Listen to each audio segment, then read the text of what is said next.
Hello everyone. Welcome to For Nurses Preparation YouTube channel. I am Neeraj Kumar Kathal. Today is 17th October 2022 and today's important nursing MCQs for upcoming nursing exams preparation are: first question. The muscle covers the shoulder and back of the neck is known as. इन चारों में से आपको उस muscle का नाम select करना है जो कि आपके गर्दन के पीछे और पीठ के ऊपर वाले हिस्से पर पाई जाती हैं। Trapezium, masseter, bicep, टेम्पोरालिस।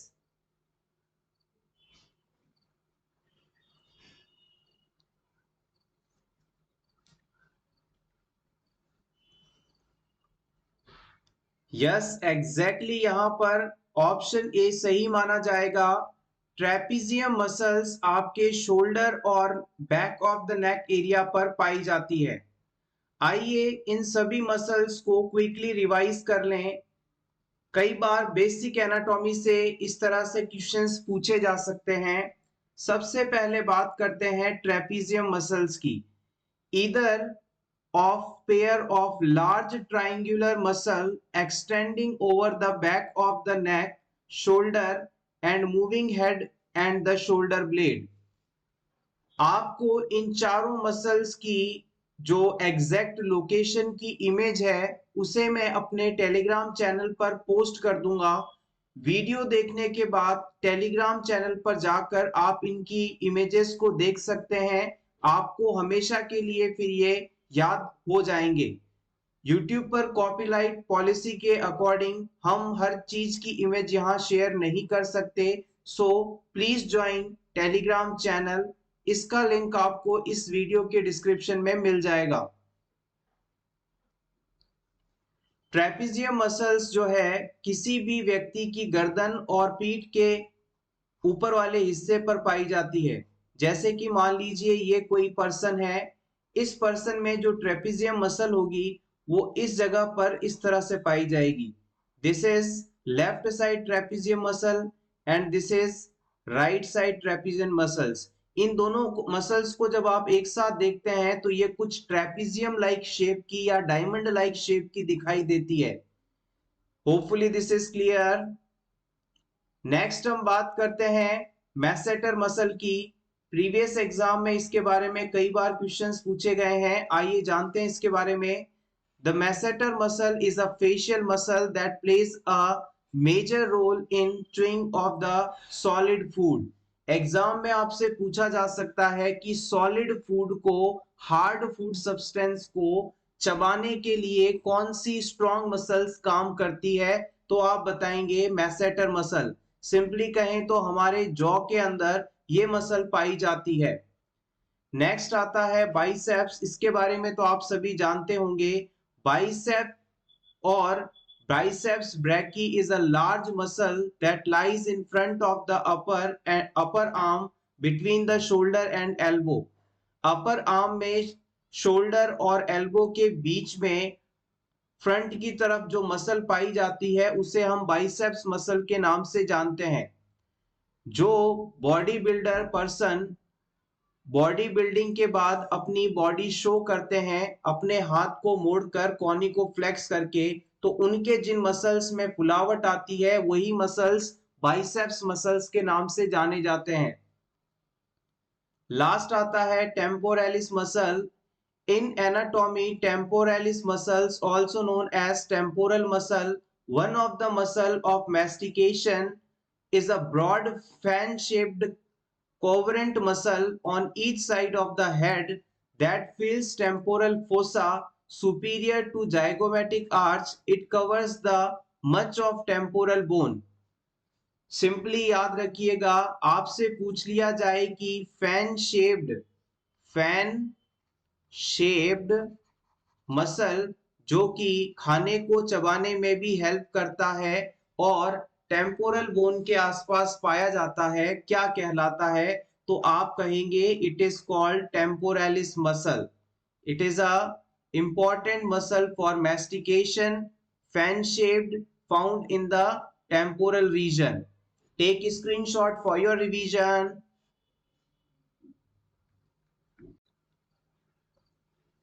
Next question is, during physical assessment of children, asymmetry of the skull indicates.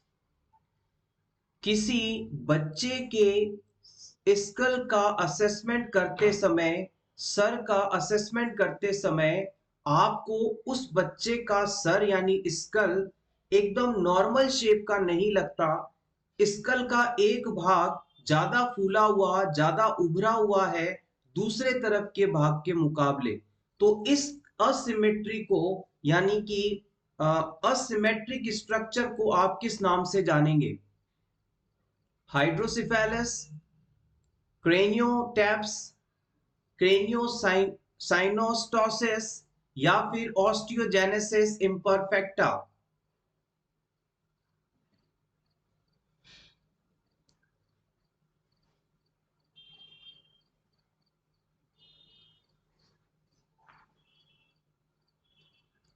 Yes, exactly option C बिल्कुल सही है।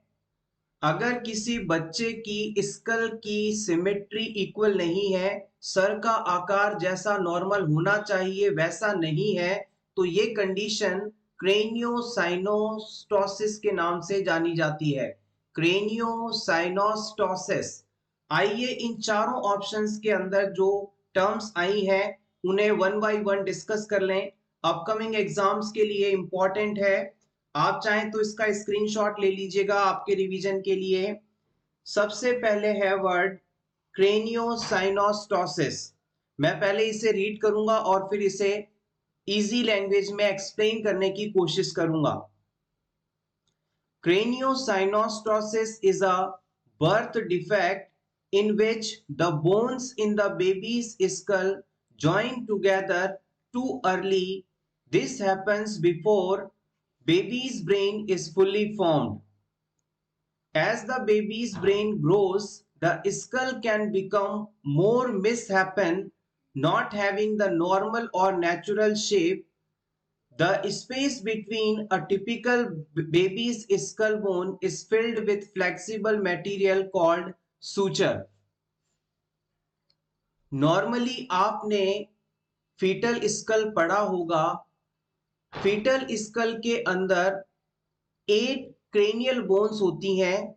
इन 8 क्रेनियल बोन्स को आपस में जोड़ने के लिए सूचर्स मौजूद होते हैं और फंटेनल्स मौजूद होते हैं। बच्चे का सर का पूरा विकास, ब्रेन का पूरा डेवलपमेंट लगभग 3 साल तक की उम्र तक हो जाता है। तो मैक्सिमम जो ब्रेन का साइज है 2 इयर्स की एज तक आ जाता है और इसी एज के होने के बाद लगभग जो फंटेनल्स हैं, सूचर्स हैं, वो परमानेंटली इन बोन्स को जोड़ते हैं। लेकिन अगर ब्रेन के पूरी तरह से डेवलप होने से पहले ही स्कल की बोन आपस में मजबूती से जुड़ जाएं, तो फिर क्या होगा? ब्रेन धीरे धीरे अंदर अपना साइज बढ़ाएगा और बोन्स आपस में इतनी टाइटली ज्वाइन हो चुकी हैं कि अब इनका फैलना मुश्किल है।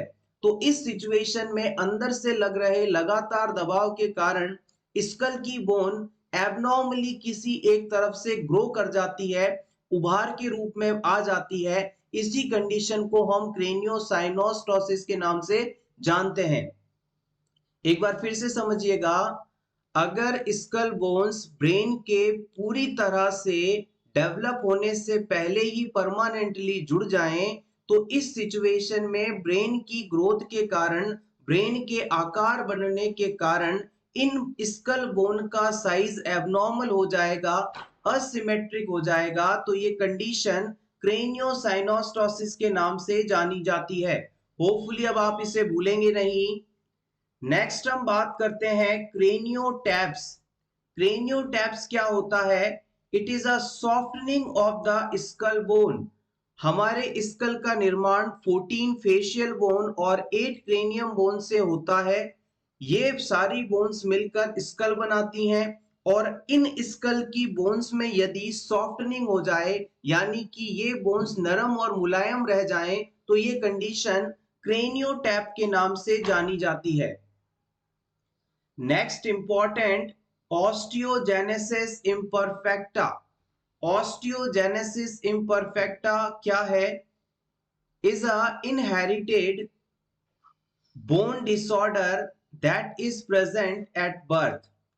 ऑस्टियोजेनेसिस इम्परफेक्टा एक जेनेटिक डिजीज है जो कि जन्म के समय से ही मौजूद रहता है, कंजेनाइटली ही मौजूद रहता है। It is also known as brittle bone disease. इसे हम ब्रिटल बोन डिजीज के नाम से भी जानते हैं। A child born with osteogenesis imperfecta may have soft bones that break easily, bones that are not formed normally, and other problems. तीन चीजें ऑस्टियोजेनेसिस इम्परफेक्टा को परफेक्टली डिफाइन करती हैं।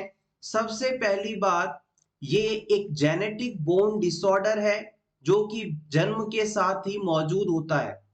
इसके अलावा इसमें बोन्स बहुत ही ज्यादा कमजोर होती हैं जो आसानी से टूट सकती हैं, फ्रैक्चर हो सकता है।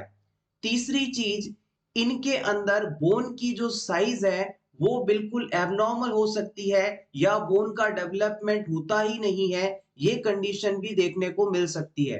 Hopefully osteogenesis imperfecta is clear now. Last जो टर्म है बहुत ही इंपॉर्टेंट है, अक्सर यहां से आपको क्वेश्चंस देखने को मिलेंगे। Hydrocephalus. Hydrocephalus is a buildup of fluid in the cavities, ventricles deep within the brain. The excess fluid increase the size of ventricles and puts the pressure on the brain.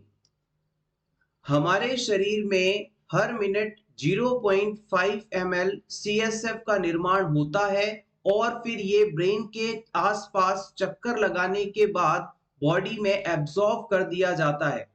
ये एक लगातार process चलता रहता है और किसी भी समय आप अगर CSF का टोटल अमाउंट चेक करेंगे तो वो लगभग 125 ml के आसपास होता है। लेकिन अगर किसी कारण से हमारे ब्रेन की वेंट्रिकल्स में लगातार CSF का प्रोडक्शन होता ही जाए और इसका एब्जॉर्प्शन नहीं हो पाए तो क्या होगा? लगातार ब्रेन के इन वेंट्रिकल्स में CSF की मात्रा बढ़ने लगेगी और इस बढ़ी हुई मात्रा के कारण वेंट्रिकल का साइज बढ़ने लगेगा और वेंट्रिकल का साइज जब बढ़ेगा तो ये आसपास मौजूद ब्रेन की दूसरी स्ट्रक्चर्स पर भी दबाव डालेगा और यही कंडीशन हाइड्रोसिफेलिस के नाम से जानी जाती है। सर के अंदर पानी का भरना हाइड्रोसिफेलिस है in simple words. Take screenshot for your revision.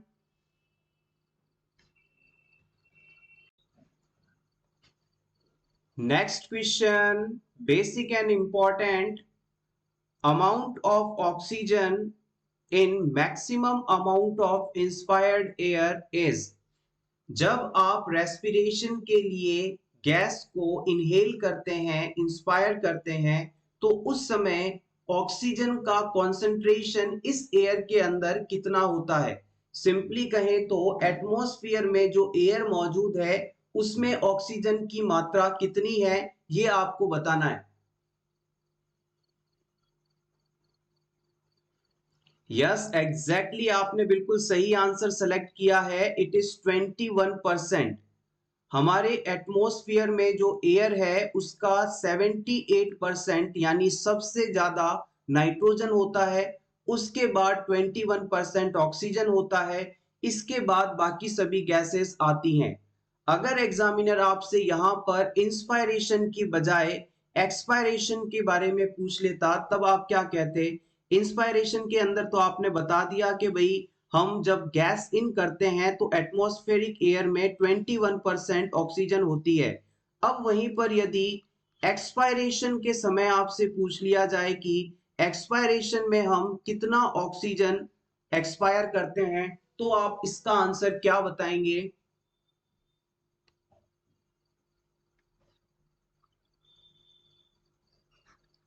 Yes exactly, it is 16%। याद रखिएगा जब हम ऑक्सीजन को इन करते हैं तो हमारे फेफड़ों में 21% कॉन्सेंट्रेशन वाली ऑक्सीजन गैस जाती है और उसके बाद ये ऑक्सीजन हमारे शरीर के टिश्यूज तक ब्लड द्वारा पहुंचा दी जाती है। तो जब हम गैस एक्सपायर करते हैं, एक्सेल करते हैं, तो उस समय एक्सेल्ड एयर के अंदर 16% ही ऑक्सीजन बचता है। तो याद रखिएगा, सीपीआर के दौरान जब आप माउथ टू माउथ रेस्पिरेशन देते हैं तो उस समय आप पेशेंट के लंग्स के अंदर कितना ऑक्सीजन कॉन्सेंट्रेशन डिलीवर कर रहे हैं, ये भी आपसे इस तरह से पूछा जा सकता है। तो आप बताएंगे ये 16% होता है। 16% oxygen concentration is delivered during mouth to mouth respiration while providing cardiopulmonary resuscitation. Take a screenshot for your revision.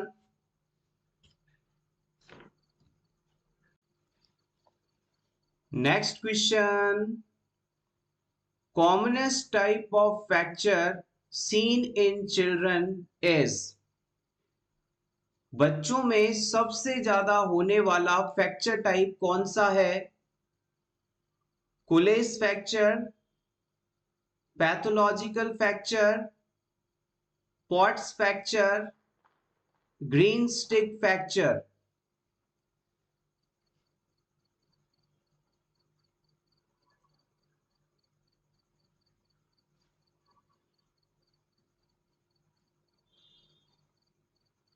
The right answer is option D, green stick fracture. Let's learn about all these options, all these fracture types. First is commonest type of fracture in children, that is green stick fracture. Next is Colles fracture. Fracture at distal end of the radius bone in upper arm. हमारे upper arm यानी हाथ के अंदर जो radius bone पाई जाती है अंगूठे की तरफ वाली, इसके डिस्टल पार्ट में यानी दूर वाले हिस्से में यानी हथेली के पास अगर फ्रैक्चर हो जाए तो ये कुलेस फ्रैक्चर कहलाता है। हमारे हाथ में हथेली के पास अंगूठे की तरफ वाली रेडियस बोन के हिस्से में फ्रैक्चर हो जाए तो ये कंडीशन कुलेस फ्रैक्चर कहलाती है। नेक्स्ट हम बात करते हैं pots fracture. Fracture of both medial and lateral condyle of tibia, ankle fracture. अगर हमारे पैर में मौजूद टिबियल बोन की मीडियल और लैटरल कॉन्डाइल के अंदर फ्रैक्चर हो जाए तो ये चीज पॉट्स फ्रैक्चर कहलाती है। ये दोनों ही जो टाइप्स हैं, सॉरी ये तीनों ही जो टाइप्स हैं, ये प्रीवियस एग्जाम में कई बार पूछे गए हैं। तीनों ही बहुत ज्यादा इंपॉर्टेंट है। ग्रीन स्टिक फ्रैक्चर के अंदर बच्चे की बोन एक्सेसिव स्ट्रेस के कारण एक तरफ से फ्रैक्चर होती है, दूसरी तरफ से ठीक रहती है, ये ग्रीन स्टिक फ्रैक्चर है। जब आपने पेड़ की किसी गीली टहनी को तोड़ने की कोशिश की होगी तो वो टूटती नहीं है, मुड़ जाती है। इसी प्रकार से बच्चों की बोन के अंदर भी ब्रेक डाउन नहीं होता, वो एक तरह से बैंड हो जाती है, one side fracture and one side bended हो जाती है। तो ये कंडीशन ग्रीन स्टिक फ्रैक्चर कहलाती है। Take screenshot for your revision.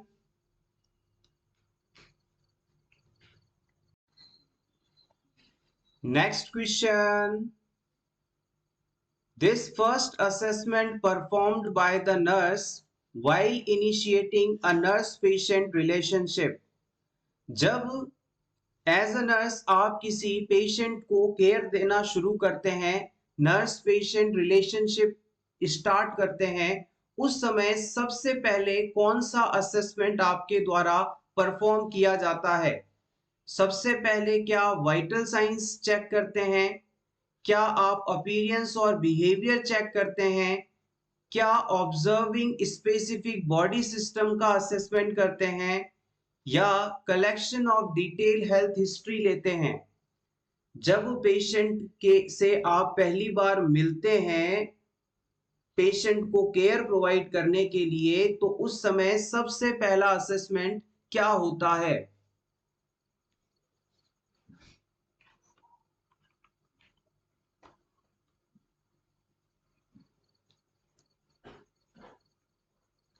Yes exactly आपका आंसर यदि ऑप्शन बी है तो आप बिल्कुल सही हैं।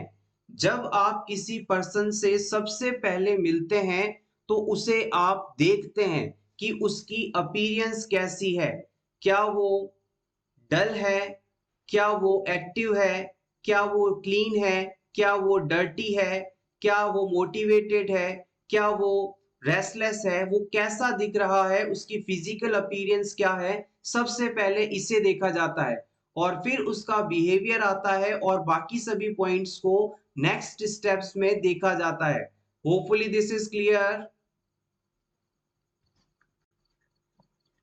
Next question, which of the following is the leading cause of death among the adolescents? जो एडोलेसेंट एज ग्रुप होता है 11 से 19 साल की एज के बीच के एज ग्रुप में सबसे ज्यादा डेथ किस कारण से होती है? Option A stress related illness के कारण, सुसाइड के कारण, कम्युनिकेबल डिजीजेस के कारण या फिर एक्सीडेंट्स के कारण।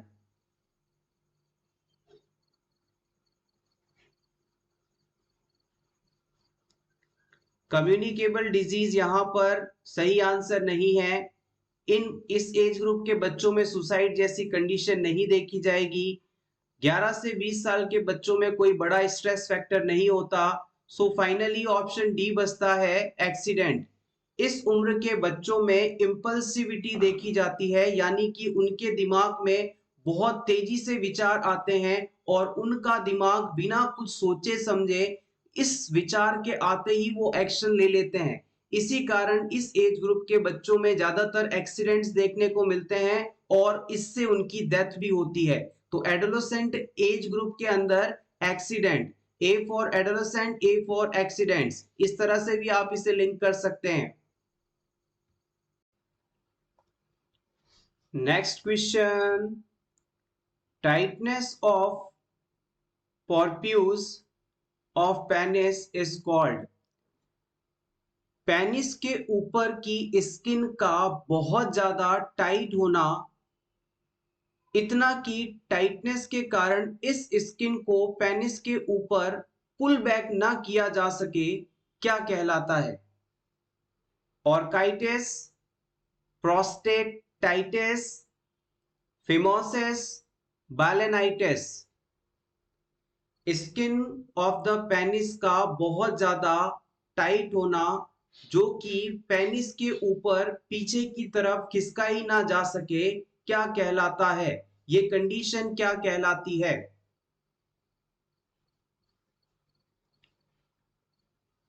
Yes, option C is correct, it is called phimosis. आइए इन चारों टर्मिनोलॉजीज के बारे में जान लेते हैं, इंपॉर्टेंट हैं। सबसे पहले हम बात करते हैं ऑर्काइटिस की। It is a inflammation of one और both testis.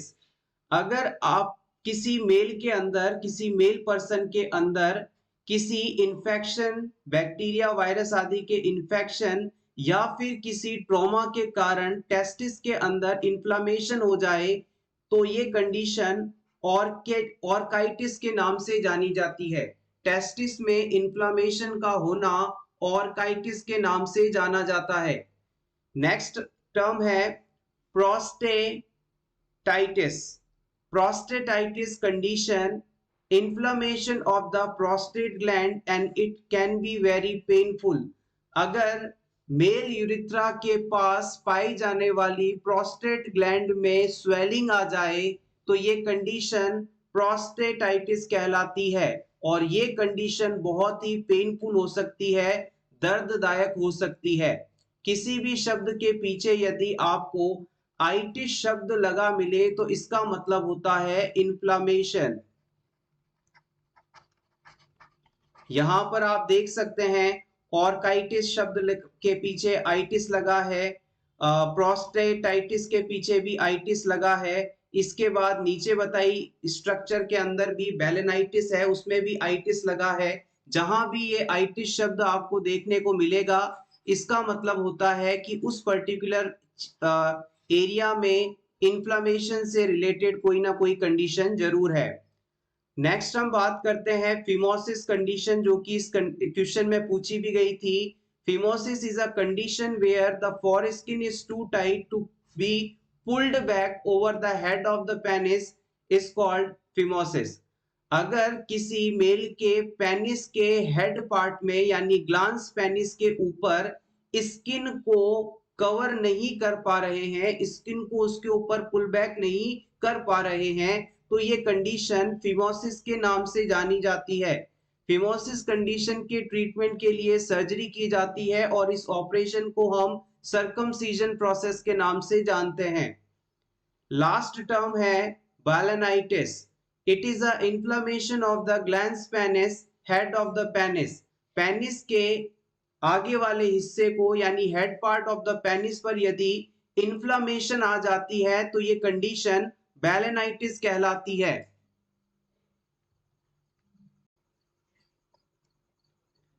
Next question, the ICDS programme covers urban and rural population.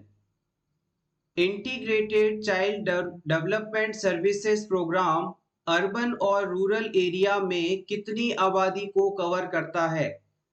ICDS programme शहरी और ग्रामीण एरिया में कितनी आबादी होने पर लागू किया जाता है?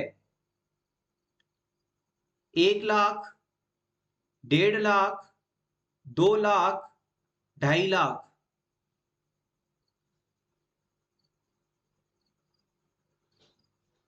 Yes, exactly option A is correct. ICDS programme urban area हो, रूरल एरिया हो, दोनों ही जगह पर 1 लाख की आबादी को कवर करता है। Next question, a nurse has just received a shift report and is preparing to make rounds. Which client should be seen first? आपने as a nurse hospital duty शुरू ही की और शिफ्ट रिपोर्ट रिसीव की। Shift report देखने के बाद इन चारों में से किस पेशेंट को आप सबसे पहले चेक करने जाएंगे, देखने जाएंगे? ऑप्शन ए कहता है the client who has history of cerebral aneurysm with an oxygen saturation rate of 99%। ऐसा पेशेंट जिसके सर की आर्टरी फूली हुई है यानी सेरेब्रल एन्यूरिज्म हो चुका है उसे, और उसके अंदर ऑक्सीजन का सैचुरेशन 99% हो गया है, क्या इसे सबसे पहले देखेंगे? ऑप्शन बी कहता है the client who is 3 days post coronary artery bypass graft with temperature of 100.2 degree Fahrenheit. एक पेशेंट जिसमें coronary artery bypass graft process किया गया है, सैटरडे की क्लास में हमने इसे डिस्कस किया था, और उसका टेम्परेचर अब 100.2 डिग्री फ़ारेनहाइट है, तो क्या आप इसे देखेंगे सबसे पहले? Option 3, the client who was admitted 1 hour ago with shortness of breath। 1 घंटे पहले क्लाइंट में रेस्पिरेशन रिलेटेड डिफिकल्टी थी, उसे सांस नहीं आ रहा था, शॉर्टनेस ऑफ ब्रीथ हो रही थी, क्या उसे देखेंगे पहले? Option D, the client who is being prepared for discharge following a femoral popliteal bypass graft. एक क्लाइंट जिसे डिस्चार्ज किया जा रहा है और उसमें पॉप्लिटियल फीमोरल बाईपास ग्राफ्ट किया गया था। प्रायोरिटी के बिहाफ पर आप सेलेक्ट करें कि किस चीज के लिए आप सबसे पहले पेशेंट के पास जाएंगे। ऑक्सीजन सैचुरेशन 99 है, टेम्परेचर 100 है, शॉर्टनेस ऑफ ब्रीथ है और डिस्चार्ज है फीमोरल पॉप्लिटियल बाईपास ग्राफ्ट के बाद। चारों में से कौन सी कंडीशन इंपॉर्टेंट है जिसे असेस करना सबसे पहले जरूरी है? Yes, option C is correct here.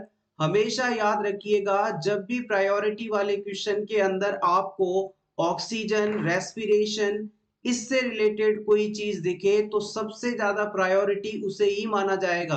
Client में यदि उसकी रेस्पिरेशन चल रही है, ब्रीथिंग चल रही है, उसकी सांसें चल रही हैं, तो किसी भी प्रकार के कॉम्प्लिकेशन होने को हम ठीक कर सकते हैं, लेकिन अगर उसकी सांसें रुक गई तो फिर कुछ ही नहीं किया जा सकता। तो सबसे पहले है respiration. So option C is correct here.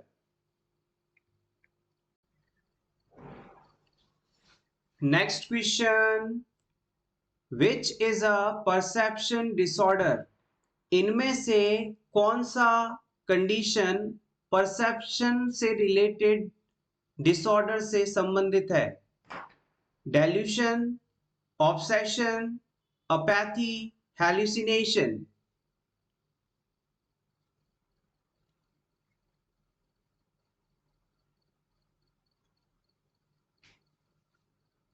Perception शब्द का मतलब होता है किसी भी चीज को परसीव करना, यानी कि कुछ भी सुनना, महसूस करना। यहां पर dilution, obsession, apathy, hallucination options हैं। इन चारों में से कौन सी कंडीशन आपको महसूस करने में आने वाली दिक्कत के कारण हो सकती है? एक्सटर्नल स्टिमुलाई को रिसीव करने से रिलेटेड प्रॉब्लम हो सकती है। यस, आप बिल्कुल सही हैं। Option D is correct answer.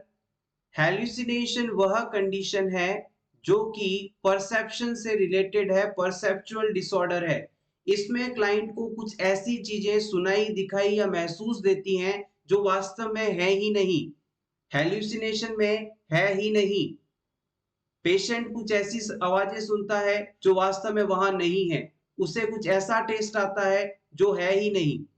Dilution unshakeable false fixed belief होता है, इसे हम प्रीवियसली कई बार डिस्कस कर चुके हैं।